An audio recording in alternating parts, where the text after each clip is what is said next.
Heel to pitch, swing and a miss, struck him out. The Philadelphia Phillies are 2008 World Champions of Baseball. Good evening, everybody. Welcome back to another episode of the Phixated Podcast. I am your host, Mike Azalina, and I am joined by a guy who's dressed in black as I am because according to Twitter, Philly sports is over. There's no more Philly sports, Regz. I mean, there might not be a basketball team anymore. I'll give them that. The baseball teams maybe walking the plank a little bit. And luckily, the football team's supposed to be pretty good. So I guess there's still a chance that we're all right. I mean, well, according to Twitter, when I logged on today, Trey Turner no longer knows how to play baseball. They should have kept Jimmy Butler. They're overthinking the head coaching search for the Sixers. Baseball season's already over, 40 games into the season. Like, all of these things reign true on Twitter. So I guess there's just no Philly sports. So what do you want to talk about? I agree and disagree with a couple Twitter points. So I'm sure we'll get into it eventually. We have to start with the Sixers, right? We can't like wait around to talk about that. I mean, I really do. I really just want to go back. I just want to go back to it. If there was, so I've been away all week. I've been in Chattanooga and I've been kind of detached from everything since Sunday, including the Phillies. I mean, I've followed a little bit on my phone. I haven't even been texting you about it. Yeah, because it's just I can't get the games down there, and my iPad was acting wonky this week, so I didn't get a chance to watch them, and so I've been detached.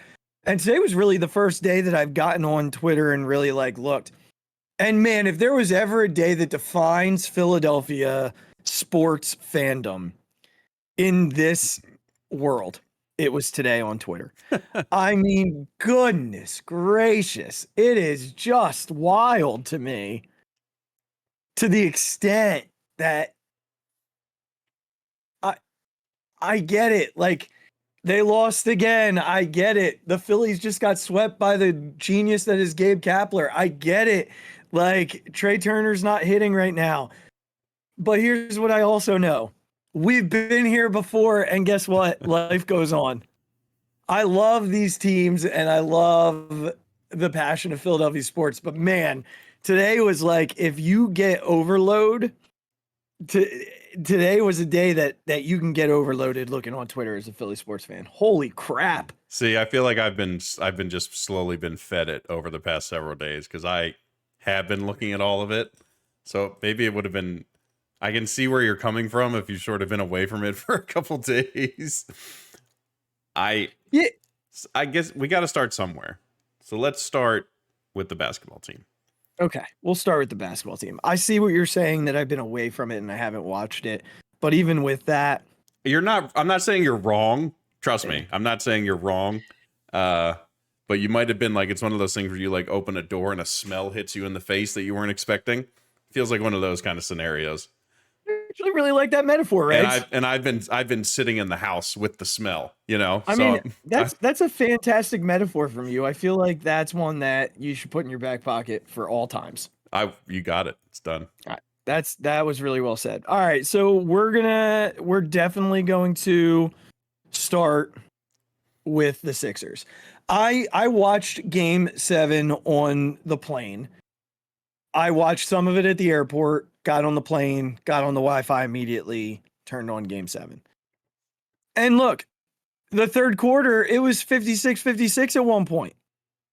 And then all of a sudden you blink and it was not fun anymore. So, we talked about it in Game 6, and I don't know that we need to belabor it. The two stars wearing red and blue didn't show out. And the one star wearing green and black did show out. As predicted on this show. As predicted on this show, of course. And look, I am a big Joe guy, and I don't put all this on Joe. I do think that there are layers to what happened that belong in Joe's lap. I think some of it belongs in James's lap. I think some of it belongs in the supporting cast lap, and I think some of it belongs in coaching lap. And I don't mean just game 7. I mean the series in totality. I think some of it belongs in the general manager's lap for not constructing the roster in a way that benefits the best player on the team. I think there's a lot of blame to go around and a lot of frustration that can be shared across the board. I don't know that I have much of a reaction to game 7 other than I hope Jimmy Butler takes care of the Celtics. Yeah, I think you and I texted a little bit afterwards, and we were both surprised at how sort of numb we felt. Like, I think again, maybe that's just because the deficit that they lost by. But we both sort of noted to each other that there wasn't that sort of like white hot rage that you felt at the end of the Super Bowl or at the end of the World Series. And listen, I know we record on Thursdays, and sometimes given the games, like it's very late. So we're kind of late to this party. Right. Yeah. Oh, yeah. So I don't want to sort of belabor all the points that many other people have made a lot, but I do want to bring something up. And I told you this before we started. Please do. That I was listening to Bill Simmons' podcast today. Okay. And he had Mike Lombardi on. Mike Lombardi's a very big NFL guy, but he's a Philly guy. Grew up here. I think still lives here. I really like Mike. I like Lombardi. I like some of the things he says. Other times I'm like, all right, Mike. Yeah, that's fair. But I thought as a non-basketball person, he brought up a pretty good point that I want to reiterate and then get your reaction to. Okay. So he went into the fact that this was an issue of culture that started many years ago. Now, let me preface this in saying Lombardi has never been a big process guy. So I'm trying to, it's a good piece of context, but I think his point is still valid. Mm-hmm. That when this process started, it came with zero accountability from a player perspective because the players could do whatever they wanted. They didn't have to, if they wanted to take a day off, they could take a day off. If they didn't want to try that hard, great. We don't want to win games. Fantastic. You know, all the things that come with that. And I'm not blaming a specific player. I'm not blaming a specific person, but that was the culture that was set up when Joel Embiid came onto this team, when Ben Simmons came onto this team. It's not the same culture as he related it to like a Bill Belichick Patriots, right? Who never maybe had the most talent, but the culture was you're going to work harder than anyone else here, and we're going to set you up for success. Or even as like, just let's call the San Antonio Spurs during like the Tim Duncan era, you know, never the most, obviously Tim Duncan is a maybe top 10 player of all time ever. So again, obviously it starts with a very, very good player. Sure. But the culture that they built was one of, we're going to be smarter than everyone. We're going to outwork everybody. This is how it's going to be. And it was led by their superstar in Tim Duncan. Okay. So he pointed out that the culture that has been around the Sixers since this process started was of, we're going to let these guys do whatever they want. They're not going to have to be the hardest workers in the room because that's not the goal. The goal is to stack these picks, get as many opportunities for top tier talent as you can. And his point is that happened, but you can only, like, top tier talent only takes you so far. And then at some point, the teams that get over the hump are the teams that outwork other people, that come in the best shape possible, are the guys who are led by these superstars who understand what it takes to win. And for as much as I think you've been more of a Joel guy, maybe I nitpick a little bit more than you do, I'm still a Joel Embiid fan. He just won the MVP, for God's sakes. Like, that's not by happenstance. That's not because this isn't because he's lacking the talent to do this stuff, to make it far in the playoffs and all these things. But it struck me that this is the culture. And to bring in a guy like James Harden at the point of his career that he was in, James like slid right into that, man. Right? A guy who perennially does not come in shape for NBA seasons. He has to work himself into shape. For as much as we think Joel Embiid works, has he ever been in the best shape ever? I mean, I get it with his body type. It's very difficult to. It's hard. Hard to be so, 7'2". So listen, I completely understand that, but there is an ideal shape, right, that you could be in. If we go back to Tim Duncan in his last 4 years, like, lost what, 25 pounds to get himself in the best shape of his life to play the last 4 years of his NBA career, the last, 4 to 6 years of his NBA career. Like, big guys can do it. We're not taking that away. I understand Joel Embiid is a certain body type. It's going to carry a certain amount of weight. That is what it is. That part is what it is. But I don't think he's ever come in at his absolute peak of his powers, like physically or in shape wise. And you bring in a guy like James Harden, who never comes in shape, always has to work himself into whatever shape he has. And like, when that is your culture,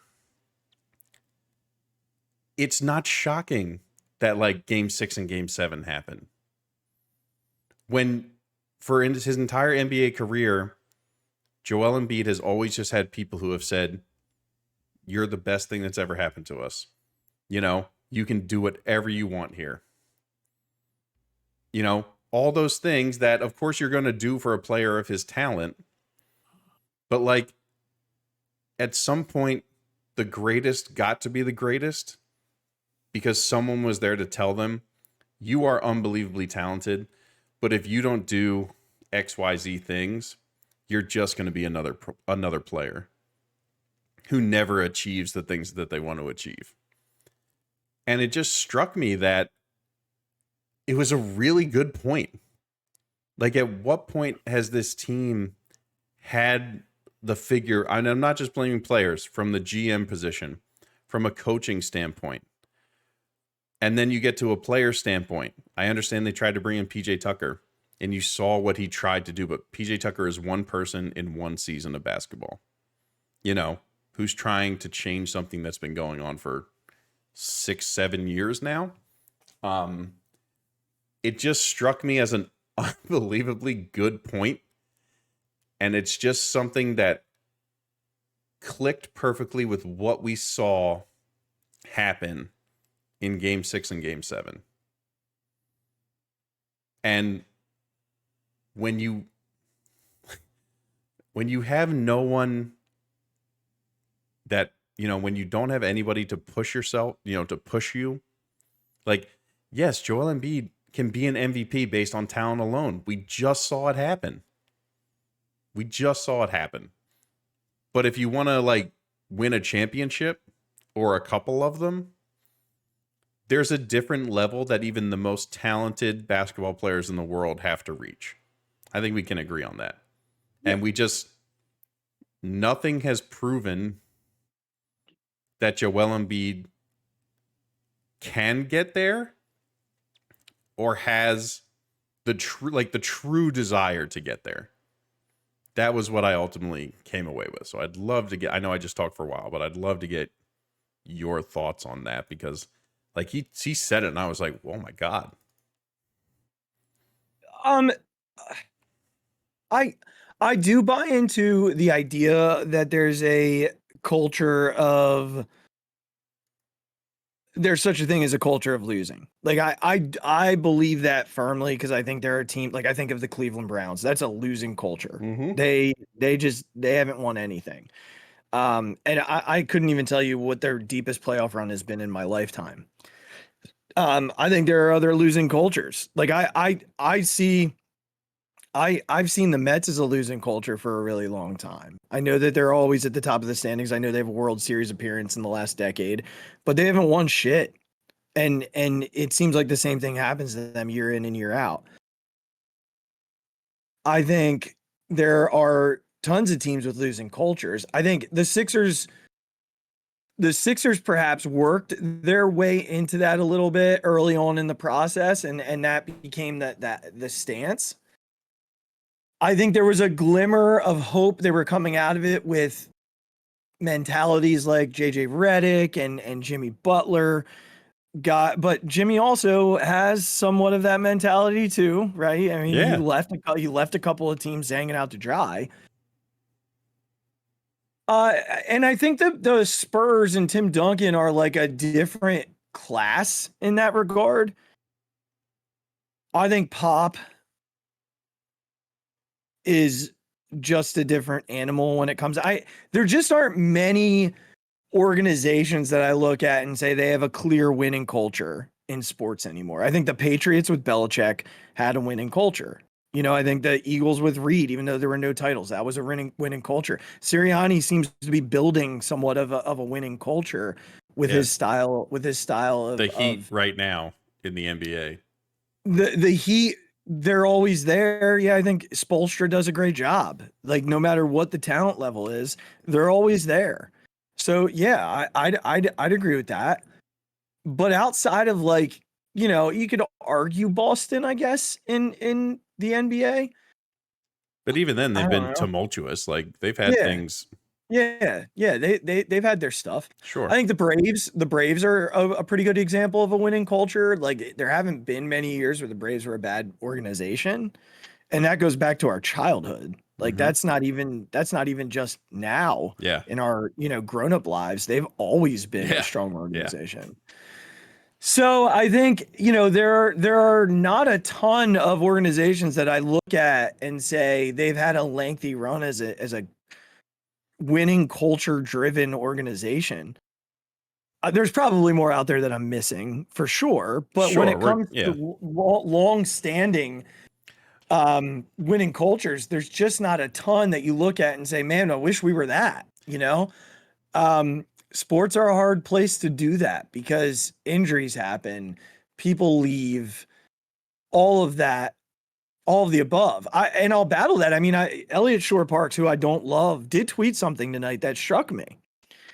And it was sort of around this idea, a little bit of what you're alluding to, in saying teams in the second round 5 of the last 6 years, the Sixers and the Celtics. Teams in the second round 3 straight years, the Sixers and the Suns. And he goes on to say, look, they haven't broken through, but they're there. And they've gotten to game 7s and they've gotten deep in those rounds. And I'm not defending them because it's frustrating as all get out. We constantly joke that they were going to be the team to win this year, knowing that they weren't going to be the team to win of the 3. But it is frustrating that they get this far and they don't win. And I don't know if it's lack of winning culture, lack of accountability, lack of talent. I thought there were times where they just outclassed the Celtics on the court. They outclassed them. Yeah, for as much as we expected Boston to be the absolutely better team, that did not play out in this series for those middle stretch of games. Right. Like 4, 5, and 6, that was not the case. Right. So I don't know. I'm not saying that they have a winning culture. That's not what I'm getting at. I don't know that it's a losing culture to the point that I'm fearful they can never break through. Okay, that was going to be my follow-up, is that do you think this culture has contributed to the Joel Embiid part of this? Harden has come in as an outsider. You know what I mean? Harden is who he is. We knew who he was when he got here. We had high expectations because we always try and fall in love with the guys that come here. It didn't happen. The same thing that always happens with James Harden happens. He shrinks in the biggest possible moments. Yeah. So that is what it is. I'm not speaking to that. Yeah. This is specifically around the Embiid part of this. It's like I'm taking away the fact that there are injuries. Those things happen. That is what it is. But like, I don't know if you were struck by this, but I really can't. I'm not getting over the fact that when he sits down to have a press conference after Game 7, like his first points aren't, say what you will about everyone else, this is on me. Like, this starts with me and then leads into everything else. His comments aren't like blaming. I'm not going to say he's specifically blaming other people, because I don't think he's doing that. But like, he just won an MVP, so you have to compare him. You have to compare him to that top level of talent. Like, I'm trying not to be comparative to like all-time NBA players. Yeah. But like, the list of MVPs isn't as great. Like, it's full of guys who are top NBA talent. I'm not comparing him to, like, call it like Bruce Brown, who's on the Nuggets. You know what I mean? Like, we're not comparing him to that. He's in a class now with his talent and his ability, and now with an MVP, that like, you have to compare him to these other superstars. And we're not saying that other superstars haven't been selfish and said, oh, well, it's everyone else around me, it's not me. You know, that certainly happens.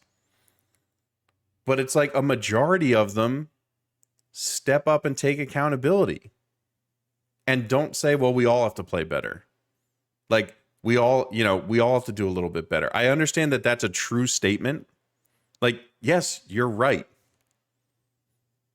But as the leader of a franchise, as the leader of a basketball team, and I get it, the coach is going to say this because that's their job, but as the leader on the court of a basketball team, your response should always be, I didn't make my guys better. I didn't put my guys in a position to win, and I didn't do enough to get us over the hump. And I don't see that. I don't hear that enough. I don't see the leadership ability. I don't see the outward leadership. Again, I'm not on the team. I can't speak to what he does in practice or what he does in the locker room and all those things. We're obviously very limited to what he says to the media during his 20-minute press conference. Mm-hmm. And I just, as much as I like the guy and I want to defend him, it's very difficult to it right now. Like, it's hard. It just is. For me, it's hard right now. Yeah. And that's fair. Everybody has their own responses to this stuff. Like, obviously we were feeling good. We were feeling great, 3-2, and this is the impediment. Like, this is the interruption of feeling good. So the response is whatever the response is for you. And for you, it's Joel is the response. For me, I think it's bigger than Joel. Like, I look at the Heat watching that game last night, right? I'm watching that game last night, and I'm seeing, Jimmy Butler scores 34, right? And everybody's talking about Jimmy. Well, we're also missing the fact that the Heat had 6 players who played 20 minutes, and each of them scored more than 15 points. Very true. Adebayo had 20, Lowry had 15, Strus had 15, Vincent had 15, Martin had 15. That didn't happen for the Sixers. And I get that Joel wasn't great. Like, I get it, but I think it's easy to point the finger at Joe. And I have heard him say, I do need to be better. And yeah, he said that all of us need to be better. And I think he's right. And I think you're right.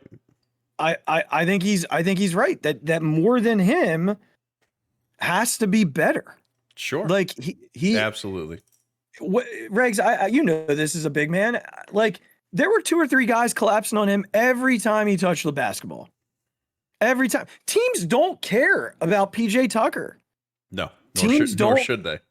Teams don't, like, literally they decided in game 6, we are going to bring 2 big dudes and start both of them. And every time Joe touches the ball, we're collapsing and we're going to get help from the weak side just in case. There are 3 guys now. And yeah, Joe struggled with that. And yeah, it's frustrating that he does, because it's years and years of this. But roster construction matters. And if they want to be serious, if they want to go win a title, they have to find players that are going to make a difference outside of Joel Embiid and Tyrese Maxey on a night in, night out. Because James wasn't making the difference. And honestly, like the question I have about James, we'll get to in a little bit. The only real difference making game James had was the game Joe sat. Yeah. Because James Harden could play like James Harden and get in a rhythm right off the bat.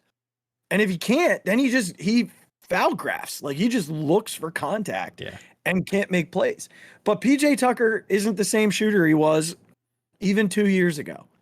Yeah, And I mean, good God, I am ready to see Tobias Harris walk out the door and never come back again.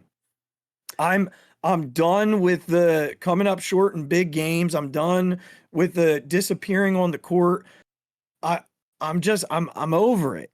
I'm over this guy being a max player, and I'm not coming back and saying, oh, it should have been Jimmy, because I'm kind of annoyed seeing that on Twitter even right now. But like, I just feel like we everybody needs to breathe and realize that Joel Embiid is a skill set that very few players that have ever graced an NBA court have. Without a doubt. And without a doubt. Yes, this is frustrating. It happened again. And yes, watching the game, I'm sitting there and I'm like, Joe, you just have to be better. I'm right there. I get it. But I also think there's the lens of we're not there without him. We're not even a 3 seed without Joe. And for people screaming to trade him right now, you're begging to go back to where we were 10 years ago. Like, I don't know. I don't know. No, I think you're right. I really do. You're absolutely right that this team is not in the same place without Joel Embiid's talent, ability, all of those things. You're 1,000% right. You're also 1,000% right that other guys did not step up and take on that challenge, right? And step up to the plate. Yeah. You're absolutely right. But I think with this team, we have to be. It's difficult to do this because it all like stuff does matter. The regular season does matter. Joel's ability to get us to the 3 seed does matter. Mm-hmm. But if you want to be the team that everyone in this organization is talking about, it's not just one person, throwing their hat on a whim to be like, we want to be a championship team. It's everybody in this organization who is saying, this is where we should be and where we want to be. Then you a majority of your judgment has to come from what do you do in the playoffs when it matters the most. I understand that the regular season is not irrelevant. You're absolutely right that without Joel Embiid, we are not a 3 seed. We aren't playing the Brooklyn Nets. We aren't, maybe beating the Brooklyn Nets if Joel Embiid isn't on the team, to be quite honest. Even though he kind of got hurt and was out for a game, all those things can still be true and are true. But it's the same thing that I said, when you win an MVP, you have to be compared to these other people who have won an MVP. If you want to be a champion, you have to be compared to the teams that have done enough to be a champion. And is it all on Joel Embiid? No, it's not. Because all championship teams had teams that had the ability to win championships. Right. That is exactly right. I completely agree. Basketball, unlike maybe any other sport, is a game that you cannot win with 1 or 2 people. Mm-hmm. You know what I mean? Like baseball, if you have the best pitcher you've ever seen and one of the best hitters you've ever seen, there's a pretty good chance you're going to be very, very good. Football, it's obviously there's just a bigger roster, so you maybe have 4 or 5 guys, and relative to basketball, it's the same thing. When you just compare roster sizes, you can see how that works out. I just think that here's how I'll end it. I just think that it's almost to the point you just said. Who the hell is Max Strauss? Right? Just look down that Heat roster. Who of those guys has anyone heard of outside of Kevin Love, who's almost 40 years old, Jimmy Butler, right, and Kyle Lowry, who had an abysmal regular season and looked like he was dead. Those guys that are stepping up aren't stepping up because they're the most talented bench that the NBA has ever seen. They're not. They're stepping up because the Heat put their players in the best positions to play their best. The Heat as a unit, like I'm not talking about one person. The Sixers don't. But I think hold on. I think, and this goes back to the culture thing, I think that the culture that has been started with the process has led to no one in this organization being ready to do that. And I think Joel has to be included in that. I'm not one of the people who is saying trade Joel Embiid right now. That's ridiculous. It's ridiculous. Will I drive James Harden to the airport to get his flight to Houston? You're damn right. And Roger already tweeted that he'll carry the bags. So shout out Roger for replying to my tweet about that. But like, it is an organizational thing. But there's one guy at the top of that mountain who I think, and again, this is my opinion, who I need his attitude to change. I need, like, you have to be affected by not getting to where you want to go. You have to. You have to show everyone around you, from the top of the organization to the bottom, that this has happened twice now, 3 times now, that we haven't made it out of the second round. It's unacceptable. That's what I'm looking for. That's what I want to see. You're not getting rid of Joel Embiid, people. Like, just stop being stupid. Well, then there are 2 things, and you know that we have to talk about, because if we're gonna say it's culture, then they need to get a head coach in here who's going to change that, and who's going to hold Joe accountable, and who's going to push him. Because, I think Brett Brown was kind of that guy who's just a player's coach. Yes. And then Doc I think is a player's coach. Doc's a player's coach. Absolutely. So they're gonna have to figure that out. I think they also need a GM who is able to do that. I don't know. I've said this to you, and I've said this to multiple people, and I do pride myself on really, like, as a fan, being forward thinking and knowing what the heck's going to happen next. And I have no idea what's happening next or what I want to happen next, because again, Doc is gone. Keith Pompey tweeted former Toronto's about Nick Nurse. Yeah. So first he'll be official interview. Yeah. So he'll be their first interview. He's not going to be their only interview. I'd anticipate Sam Cassell getting at least a look. Yeah. Monty Williams, a whole bunch. Monty Williams. Holzer will be in here.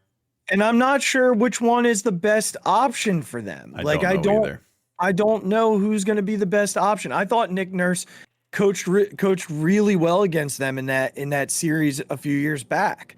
But he also had Kawhi Leonard, who was really, really hard to stop. And he also plays his guys into the ground, which is not ideal for a 7'2", 300-pound big man. No, and I think he's got to know that coming in. I mean, he didn't have a dude like that on the roster. So I mean, if that's his MO, that's his MO, but I feel like he might figure that out. That's fair. So I don't know who I want the replacement to be. I definitely want to just make mention one more time to look. I gave Doc a lot of garbage. I thought he coached really well in the postseason. For the most part, I think there were some moments late in the series against Boston where it got away from him a bit, but tough. It just tough. I don't know who's going to make. I think Sam Cassell would make me happiest because it seems like players really like him, but I know nothing about what he's like as a head coach. Yeah, nothing. I know nothing. Yeah, and I've heard even like D'Antoni being mentioned. And then I heard a good point on the Philly special podcast for the Ringer when they were talking about the end of Game 7, like sort of where do we go next? Yeah. And it was the point that, like, they've started to see success in different sports with different coaches, like not just cycling through the same Correct. 5, 6, Correct. 7 names Yeah. that are Yeah. always out there. Totally gotcha. So this Yep. was to the point that, like, why not try somebody different? You know, like a Sam Cassell is a good point, right? A guy who's never been a head coach. You know, not like a D'Antoni. I'm really worried about D'Antoni because then that probably means Harden's back, and I really don't want him to be on this team anymore. That's maybe a conversation for a different day. But well, now I have him next on the list, so we'll get to him quickly before we move on. So I just think I don't want them to get stuck in these are our only options. Yeah. Like, let's like expand, like put your search, widen it out, see who's out there. Like, see what their philosophies are. See who can come in and maybe start to change that culture that we were talking about. Like, it has to happen sometime, or else we're going to be stuck right where we're at for the rest of Joel Embiid's career. And that might not be very long, like, on this team if this keeps happening. Yeah, I agree with you. I think they do have to see if there's somebody who's able to kind of move the needle a little bit. But coming along with that is looking at this roster and deciding what's it going to be. Mm-hmm. I know what you said about James. I get it entirely, but I don't know who the heck comes in that's going to make it better. I almost don't care. I'm looking at this from this guy isn't looking to be a part of what we want this team to be moving forward. I don't know what I want the team to be like moving forward. It's not what James Harden wants the rest of his life to be. I hear you. If there were a clear-cut guy to bring in and that we knew was going to be the guy you're talking about, then I'm going to sit here and say, yes, I agree with you. But Regz, I don't know if that guy exists, because the only guy I can think of is Dame Lillard. And he's going to cost you a lot. And certainly be happy to give up a lot for him, because I do think he's a true difference maker who can win with another super talent alongside of him.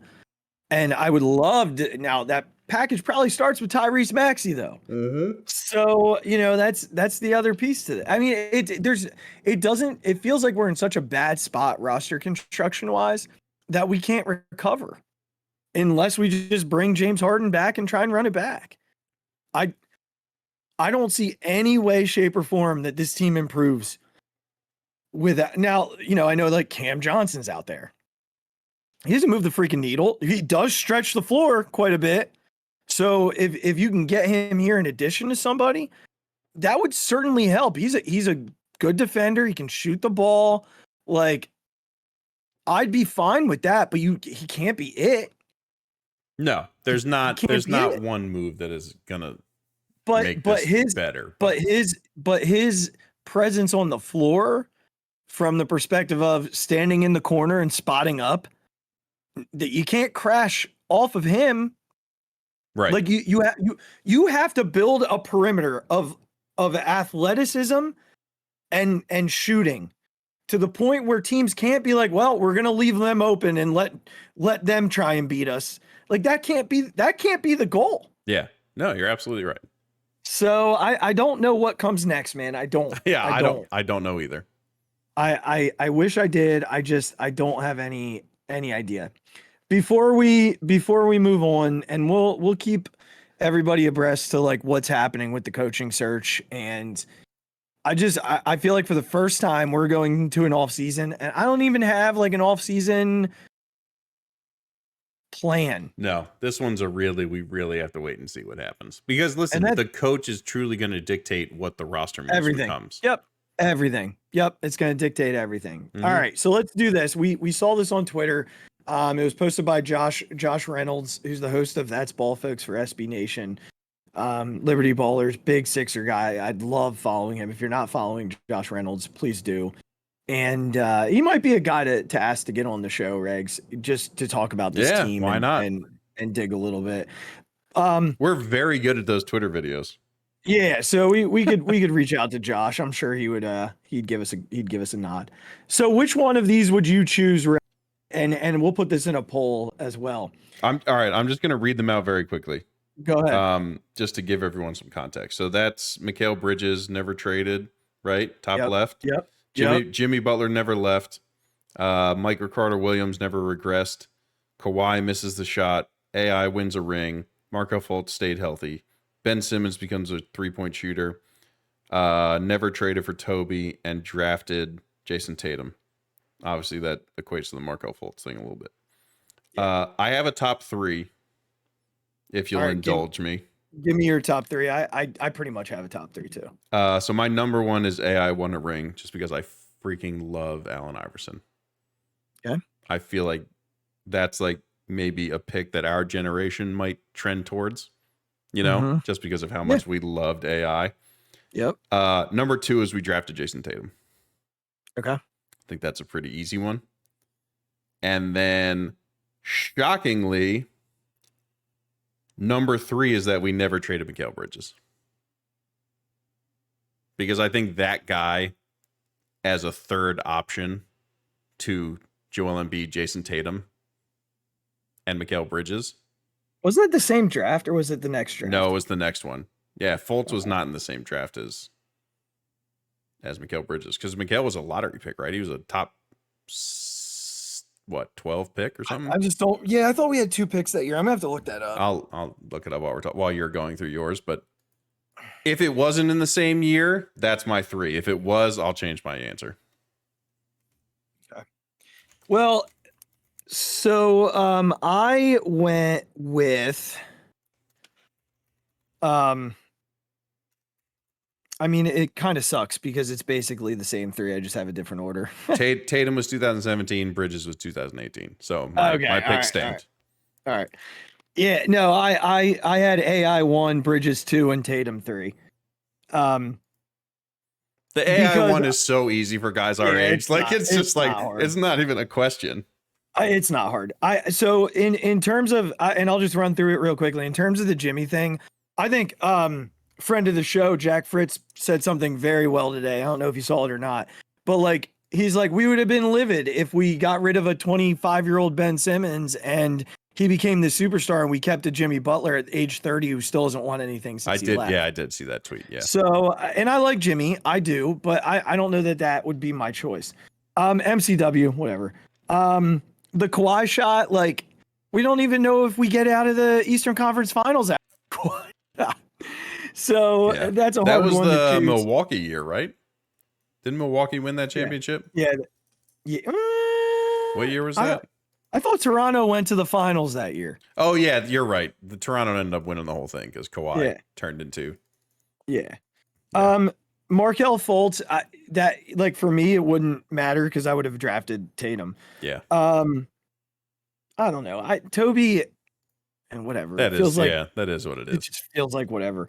And the Ben thing, even as a 3-point shooter, the guy's a loser. Yes. Like he's just an absolute loser. Like just a loser. Yeah. Fully out on that guy.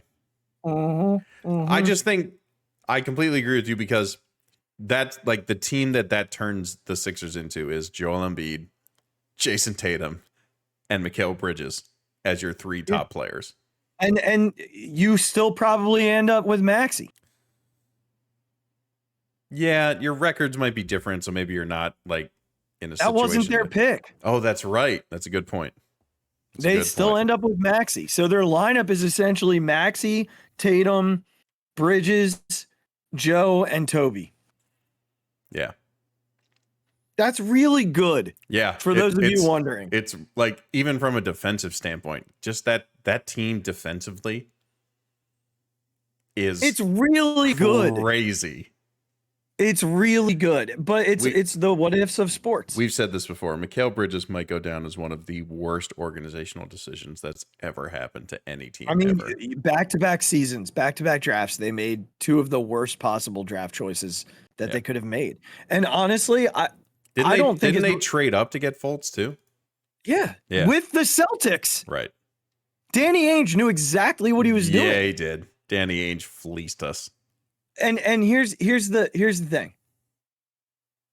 like, I don't think it's revisionist history. I don't think I'm looking at this and saying like, I'm a Duke fan. So like the Jason Tatum thing makes sense for me to sit there and say I wanted Tatum. Yeah. Markelle Fultz was being touted as the guy. By a lot of people. But for me, it was always Tatum. I love Tatum at Duke. Still love Tatum. I love him despite what he just did to us. And then the Bridges thing, I mean, it's a Philly kid. Like, what are we talking about? That's not revisionist history. No, None of that it one was the dumbest thing I've ever seen. For a guy who's never seen the court for the Sixers. Yeah. Whatever. Hasn't played 1 second of basketball. He's not even in basketball anymore. That's what I mean. Just he's absolute not even in disaster. He's not even in the NBA. Oh man. Well, it doesn't get better, Regz. It doesn't get better. No, it's an offseason full of a lot of what ifs and a lot of decisions that have to be made that literally could set up this team for the next 3 to 4 years. And to be quite honest, 2 or 3 years might be the window we have left with Joel Embiid. Yeah. Like we've seen this happen. Nothing in the NBA can surprise me with a star being like, I'm done here, trade me. Yeah, you got to go do it now. Like, and he wasn't happy about Doc leaving. So and he turns 30 years old. Do you know Joel Embiid turns 30 years old this next season? Jesus.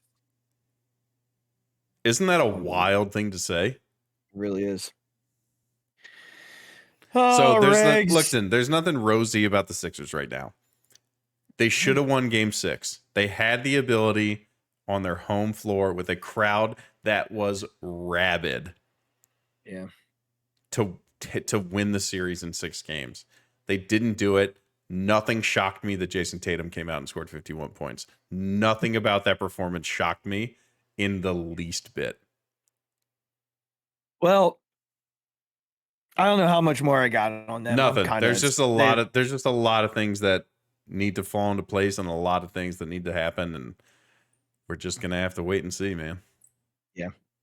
Let's jump across the street and we'll talk to the Phillies here a little bit.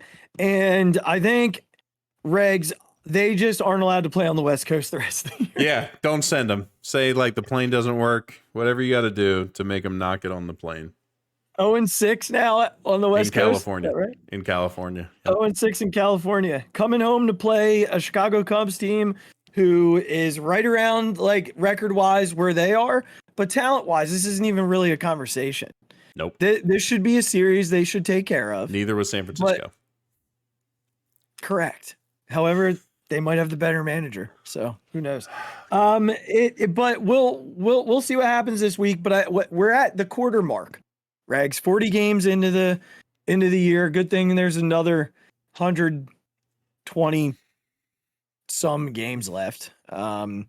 Because if you looked on Twitter today, the season was over already. We're going to talk a little bit about, this quarter point and what's been good, what's been bad, what's puzzled us all across the board, and, dig into it a little bit, because at the end of the day, Regz, they are still like not buried in this thing. No, they haven't played not. a single game in their division against a team not named Miami. Yeah, but we got them coming. We do. But that's okay. Yeah. That's okay. I'd rather them not be playing their good baseball against teams not in their division.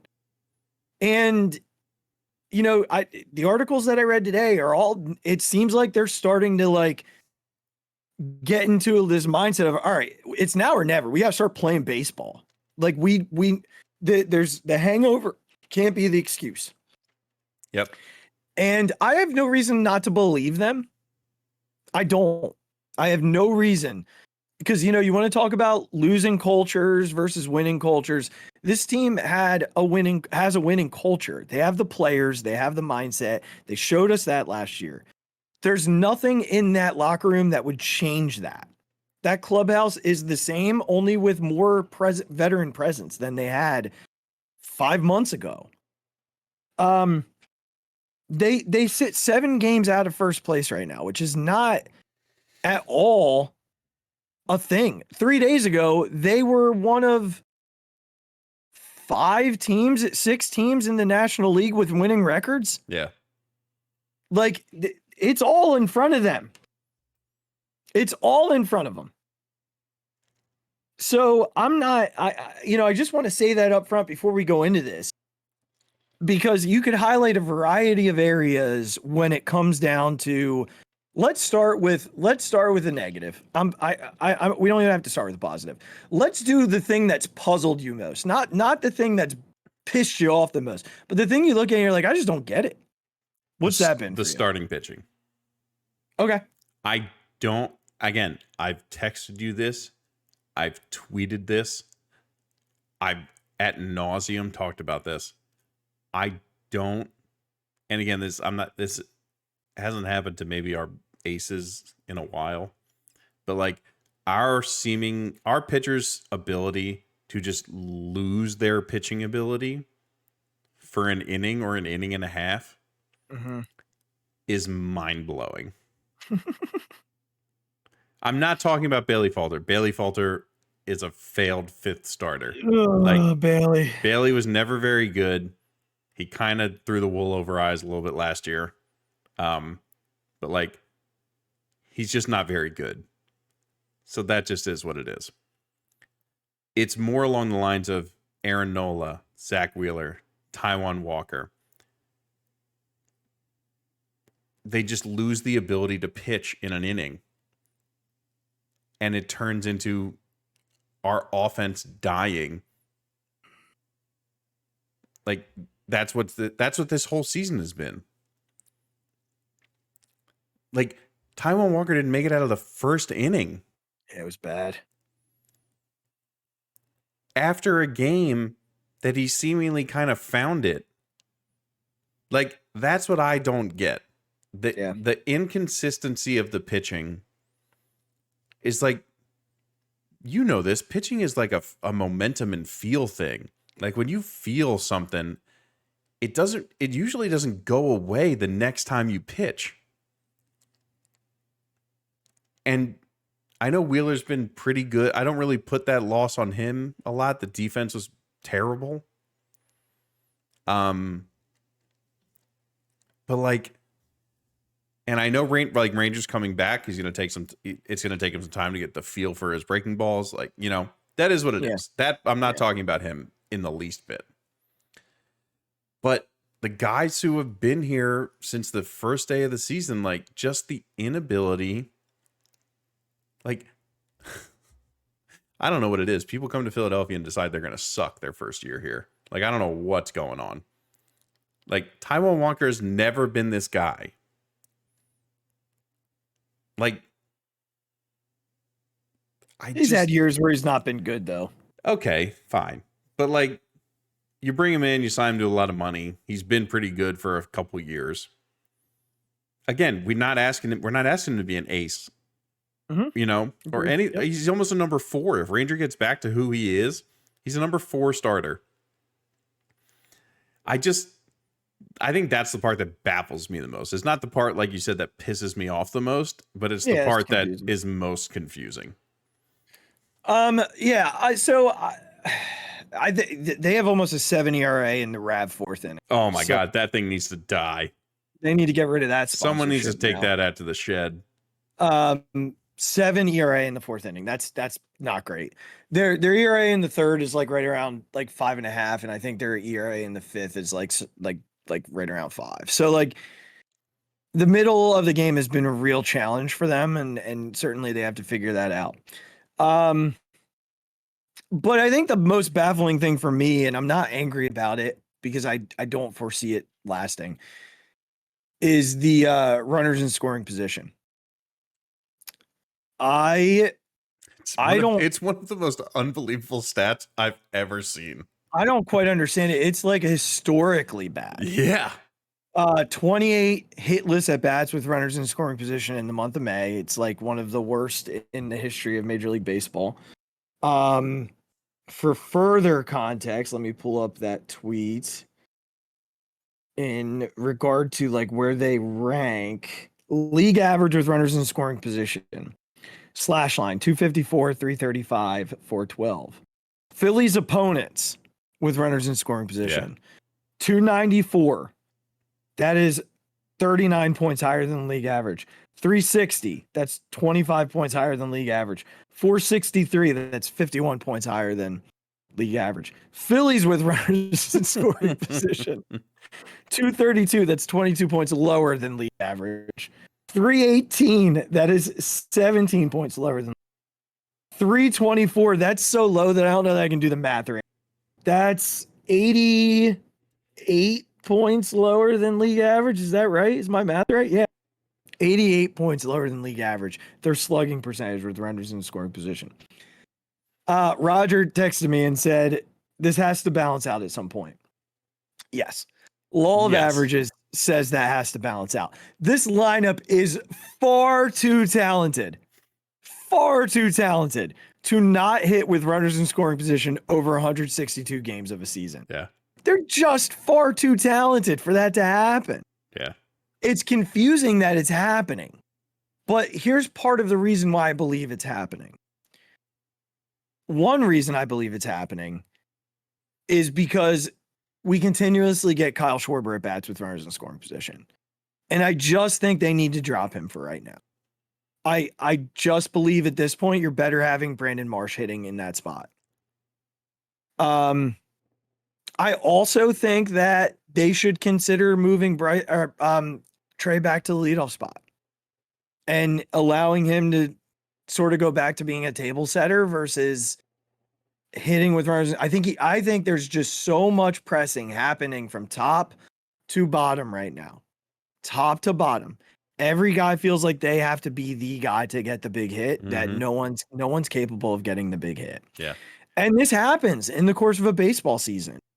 This happens to the Phillies, I feel like, during their run all of the time, where they'd hit like this month every season where they could not hit with runners on base. And we would always say, it's going to break, it's going to break, it's going to break. It will break for this team. I'm sure they can't wait for May to turn. Yeah. May's been a disaster. Yeah. But that's been the confusing part for me. I didn't, when Andrew Painter and Ranger Suarez got hurt, I knew that the rotation was going to have issues. I didn't think that Matt Strahm would be the guy that would save the rotation. Sure. But here we are. Yeah. I don't know that there's anything ready to save the rotation as is right now. There's really not. There really isn't. So, you know, what's in front of us is what's in front of us. And we're just going to have to hope. Yeah. That's it. So, you know, I wouldn't say it confuses me because I didn't expect it to be good. I think I expected the right guys to be good and the other guys to just be, but I can see the confusion based off of what's going on. But for me, it's the runners in scoring position for sure. Yeah, for sure. What do you got in terms of this is pissing me off? The attitude of everything's fine. The body language. Yeah. No. Just the comments. The comments that we after yesterday was very different. Listen, the tone was different. You're right, but up until then, like this point was, again, I think a little later than I wanted to start hearing this. Yeah. You hear it with teams like, I'm going to use the Golden State Warriors as an example, as those teams who, like, they talk about have a switch that they can flip. That's fine, but the Golden State Warriors had 3 championships already when people started talking about that. Yeah. The Phillies have 0. Right. With this construction of this team. So regardless of your talent and what this lineup should be, I'm tired of the excuse, it'll be fine. You know, we'll figure it out. Everything will be okay. Because you know what that breeds? That breeds taking plays off. That breeds, I'm not going to focus so much and I'm going to miss this catch, or I'm going to overthrow my cutoff guy, and that's going to let a guy advance a base who's going to score the next time.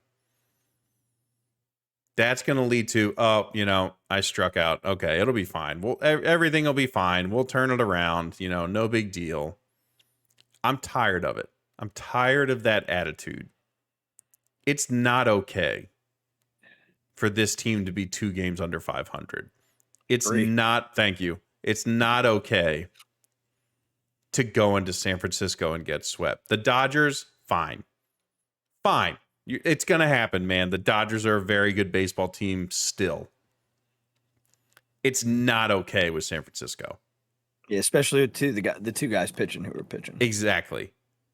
It's not okay to go into this 12-game stretch against teams that are bad. Objectively, not good.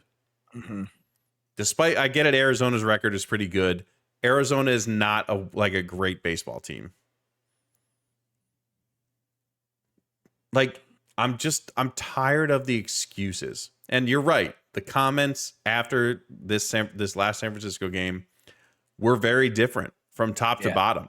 From Very Trey to Dave Dombrowski came out, with the interview with the Inquirer today. How about that? Yeah. He didn't say anything that's wrong. No. But you don't usually hear from your president of baseball ops in the middle of May. Well, figure it that's what your whole team's been saying. Everything will be fine. Yep. And then you go and get your butt swept in San Francisco to a team of nobodies. Yeah. I'm sick of it. I'm sick of it from Kyle Schwarber. I'm sick of it from Trey Turner. I know his comments from Trey were different today. I'm tired of it. Bryce Harper hasn't been saying those comments. Nick Castellanos has been playing well enough. He had a bad series in San Francisco. He's been playing well enough. I'm going to let him slide. Listen, I just am. When Regz is sick of it, we're all sick of it. Listen, I'm going to let Nick slide. But Brandon Marsh, what the hell, man? Yeah. What's going on? Well, you're kind of rolling into my go anger. for it. Take it over. The defense for me. Yeah. They were supposed to be strengthened there. And this also wasn't an issue for the first 2 months. No, but it's because they're pressing in other ways right now. They're losing focus. Yes, exactly. And that shouldn't be happening. I often said about Jimmy Rollins, he could be in an 0 for 40, which he never was, but he could have been. No, yeah. And it never impacted him defensively. Not one time did it impact him defensively in his career. That dude was always a Gold Glover, no matter what. As a matter of fact, that whole team was never impacted defensively when things were not going their way, top to bottom. There are very few guys on this roster that reigns true for right now. I think Trey has suffered defensively because of the offensive struggles. Yep. Bomer's been okay. I have no complaints defensively about Bomer. Being flip-flop positions. He's been you're absolutely right. Despite his struggles at the plate, Bomer defensively has no issue. Yeah. I'd say the same for Casty. I know he had the rough play, this week, but overall has played well above his pedigree defensively this year. I think Schwarber is what he is, so JT's not been a high fine. ceiling there, yeah. And Bryson, while he's been okay, has had some moments of dude, what is going on? Yeah, and Brandon, forget it. But the middle of the field is where you're supposed to be your surest, right? And right now they're not. They're just not. And that's concerning to me because that should be something I will always say that hitting a ball with that oblong bat is the most difficult thing in sports. I will go I'm with you. to the grave saying I will that. Die right next to you on this hill. However, fielding a baseball, not difficult. No. Not difficult. I can tell you right now, not easy. The plays that these guys make a lot of times are a lot more challenging than they make them look. However, it is the thing that they can do far more easily than hitting the ball. It's the same thing in basketball. You don't have to be the most athletic and the most gifted guy to be good at defense. Defense is about focus Yeah. and intensity and heart. It's about how much do you want to be good at it. Yeah. It's your ability to focus on every play. Again, you don't have to be the most athletic and quickest and most talented guy to play good defense. It doesn't have to that doesn't have to be the criteria. Does it help? Like, of course it does. Do we know that Kyle Schwarber's defensive ceiling is much lower than Brandon Marsh's? Like, yes, it does. But overthrowing a cutoff guy doesn't take talent. That's a lack of focus. Yeah. And the other, like, it's very clear that they want Bryce at first because they need to figure out, like, Schwarber just can't get the balls out there. Yeah, he Like, can't. I also think he's a little banged up. He was having issues. I just don't think he's not moving good. Yeah. So, I mean, he needs to be DHing. Who'd ever thought, God, that Christian Pache injury would destroy our defense? I know, but he wouldn't even be playing right now anyway. I know, unfortunately. Bryce has to DH. I know. So when the time comes that Bryce can play first, I think Pache will be back, and the defense will be a lot better.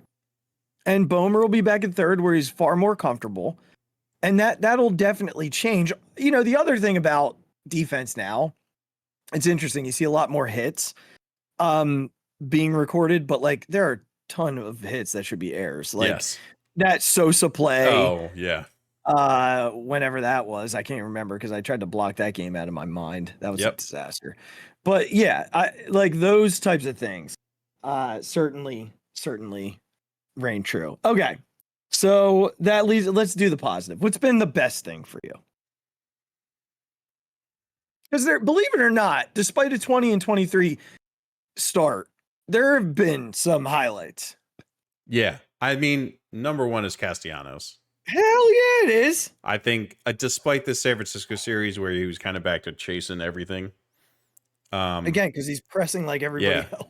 He's been unbelievable this season. Defensively, offensively, has been the guy we expected, you know, and maybe a little more because of the defensive plays as he's been able to make. Number two for me, I think, is like freaking Bryce Harper. Like that guy is just continues to be like a superhero. Again, not a good San Francisco series, but other than that, like just a superhero. I don't know if I have a number three. I mean, I think generally I've been very happy with the bullpen.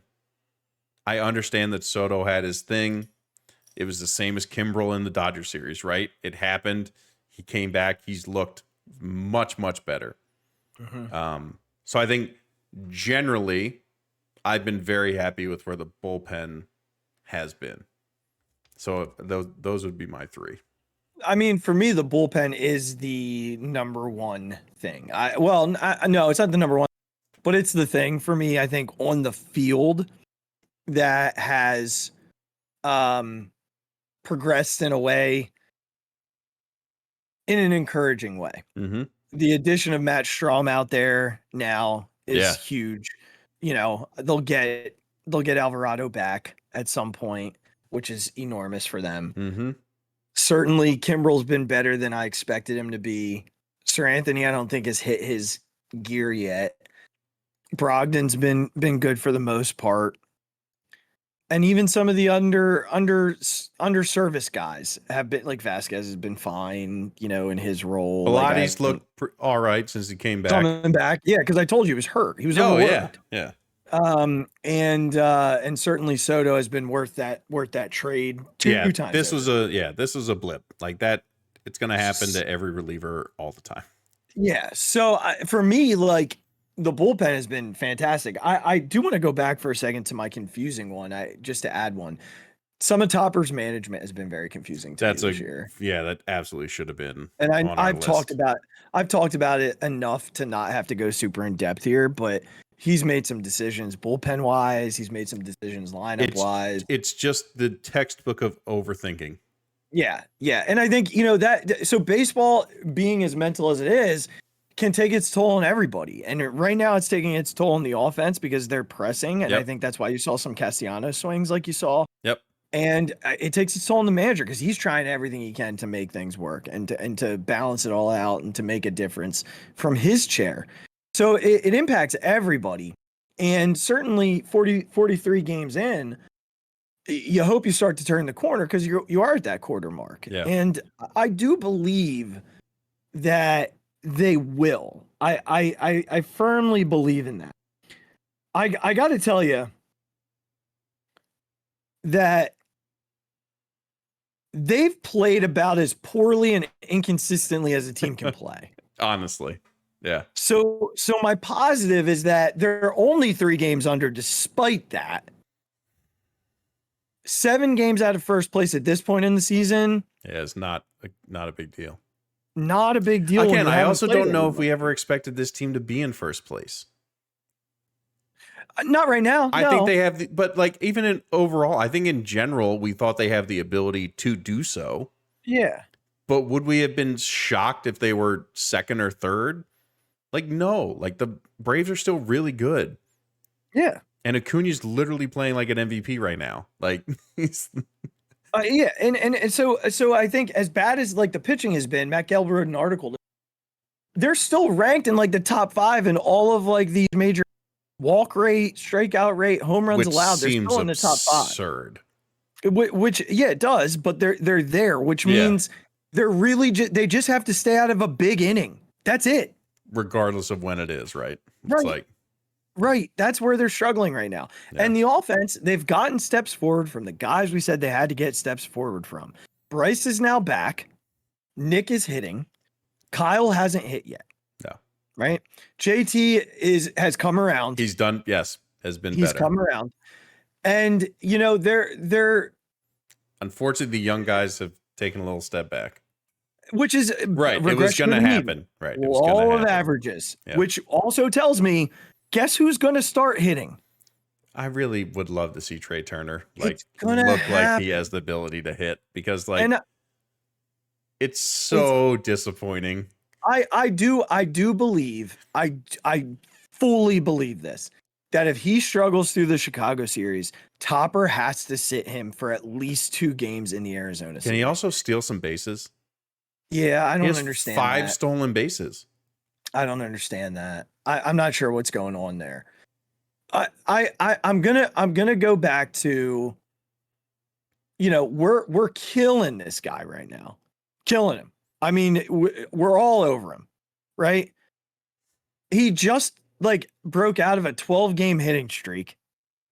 He had 2 hits yesterday. I know he struck out in a huge spot. He still had 2 hits yesterday, and he's just getting crushed. And it for me, like this is one of these scenarios where I look at it and I say, just breathe. Over the course of a 6-month season, some of these things balance themselves out. And I do believe this is one of those things. I also believe their pitching will balance out. I don't think it's going to stay this way. I think there'll be some, you know, regression to the mean on both sides of this. Or progression to the mean, however you want to look at it. Yeah. I think that they're going to come back to the average on all of this. And if this team's playing league average baseball with their talent, they're going to make some noise. Yeah.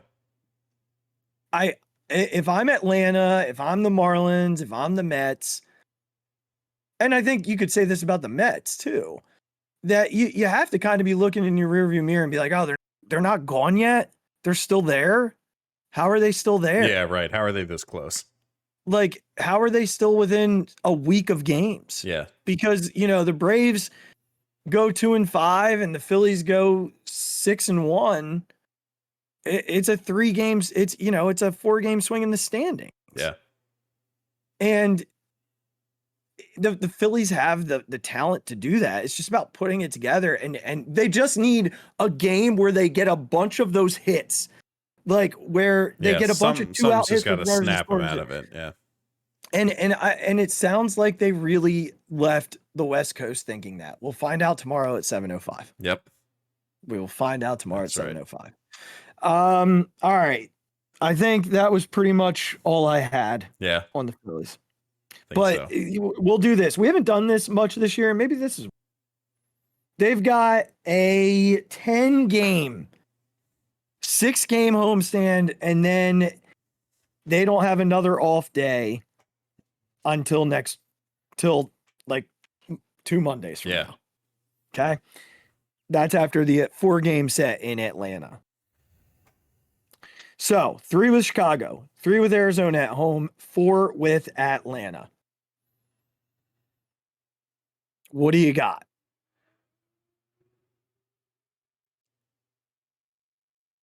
Six and 3. 2-1, 2-1, 2-2. So 6 and 4. Sorry, yeah, 6 and 4. Okay. I think would be ideal. 7 and 3. Okay. 7 and 3. I think they might. I think they might turn this right back around and sweep Chicago.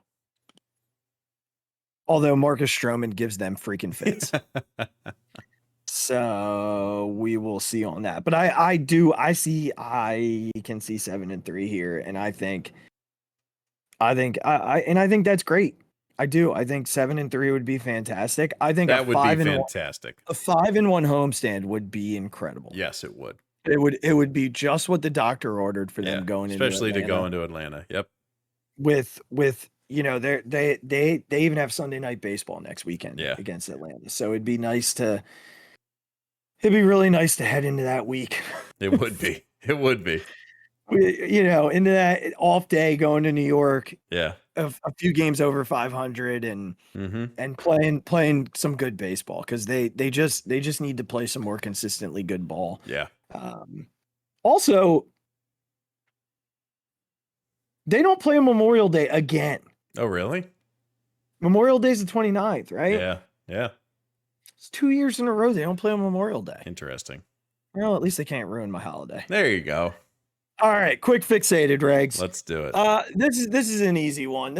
I gotta tell you, man, I am really about the South. Like, I have now spent 2 weeks in Tennessee, and I love it down there. So I've been in Knoxville and I've been in Chattanooga, and it is just different living, man. Yeah. It is like slow and people are relaxed and like they're so nice. Everybody's so nice down there. It is unbelievable. And at the airport, no one gets up right away. Yeah. Which a pet peeve of yours. Which I do appreciate so much.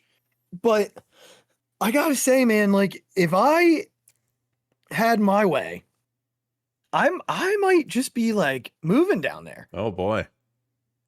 I love, especially Tennessee. I hopefully I get to experience some other places down there. But goodness, man, like it is a blast there. Like a true blast. Great people, great food. The food is like next level. Remember when we were in Texas for Jay's birthday or bachelor party? And how good we found that. Oh my God. So good. Like I ate so much food this week. Ridiculous amounts of food. And all of it is good. Was unbelievable. Isn't that the best? All of it was unbelievable. Even the lunches they brought into my trainings were like ridiculous. So I just gotta say, good on the South. Yeah. I haven't been to Tennessee yet. We'll be there this summer. My oldest son got accepted to like the Ripken games for baseball. Oh, nice. So we're heading to Pigeon Forge for a couple days over the summertime. It's like a big baseball thing. Like there's a huge baseball complex and ton of stuff to do there. But my first time in Tennessee. All right. Well, you'll have to let me know because maybe I'll be there again. Hey, why not? You never know when I'm going to be in Tennessee. That's right. Now. You're just because if I get a chance to go there, I'll go there. Flyer at this point. I listen. The points are racking up, Regz. The points. I bet they are. They're racking up. Me, American Airlines, and the Hilton. We're just becoming best friends. All right, everybody. If you get a chance to go to Tennessee, and if you get a chance to, which if you do have the chance, go ahead and click subscribe right now. We're at 42. Oh my gosh, 8 away. So close. Don't be that eighth. Don't be that eighth. You want to get in now. Get on the ground floor. Go ahead and follow us. Click follow and rate us on all your podcast platforms, Amazon, Apple, Spotify, wherever you listen to your podcast. Make sure you on Instagram at BNB Podcast. You can do the same on Twitter, and you can do at the Phixated Pod on Twitter as well. You can follow me at MikeDrop5 and Regz at Big Regz with a Z. You can follow the Phixated fan page on Facebook. That's with a PH, fan, not Facebook. And of course, click the merchandise link in the description of the show below. But as always, we appreciate each and every one to our rants about the Sixers and the Phillies. We will be back on Thursday. That episode 98. So this one is, yes, this is 97. That will be 98. Holy Oh moly, my goodness. 2 weeks away from a decision of a lifetime. Is It's there coming. a decision? We just have to figure it out. Like the decision's been made. Yeah, It's happening. We just got to figure out the logistics. the LGs. That's right. All right. Well, show 100, Right around the corner. we would have gotten this far. Here we are. Show 100 because of you. Thanks so much for listening. We appreciate you all. Be safe. Be good to yourself. Be good to one another. And we will talk to you on Thursday. Go Phils. We need it. We need it. Come on, Phillies. Just do us right. Oh my God! Deep to right field, way up there and way out of here. The Philadelphia Eagles are Super Bowl champions. Eagles fans everywhere, this is for you. The 0-2 pitch, swing and a miss, struck him out. The Philadelphia Phillies are 2008 World Champions of Baseball.